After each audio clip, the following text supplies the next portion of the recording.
Durgapur union বিএনপির প্রতিষ্ঠাতা সভাপতি মরহুম আবুল খায়ের ছেলে আব্দুল মন্নান পান্না আগামীতে ইউনিয়ন বিএনপির সভাপতি পদে প্রত্যাশী। নোয়াখালী থেকে মনির হোসেন সজীবের পাঠানো তথ্য, ভিডিও চিত্রে দেখুন বিস্তারিত। বেগমগঞ্জে বিভিন্ন ইউনিয়নে কমিটিকে ঘিরে নেতাকর্মীদের মাঝে বিভিন্ন গুঞ্জন শোনা যাচ্ছে।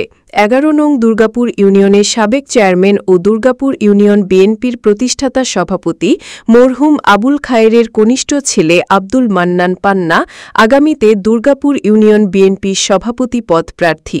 তিনি ১১ নং দুর্গাপুর ইউনিয়ন বিএনপি যুবদল ছাত্রদল সহ অঙ্গ ও সহযোগী সংগঠনের কাছে দোয়া চেয়েছেন। চেয়ারম্যানের কনিষ্ঠ পুত্র আমি দুর্গাপুর বিএনপির অঙ্গ সংগঠনকে আমি আমার বাবা মারা যাবার পর ধরেই আমি এই সংগঠনটাকে অ্যাড আছি, আমি থাকবো।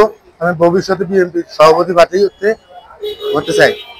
এই দুর্গাপুর ইউনিয়নে আমি আমার তৃণমূল রাজনীতিক ছাত্রদল যুবদল মূল দল সবাই মিলিয়ে আমি সংগঠনটাকে ভালোভাবে পরিচালনা করবার আমি এলাকার সভাপতি প্রার্থী হতে চাই।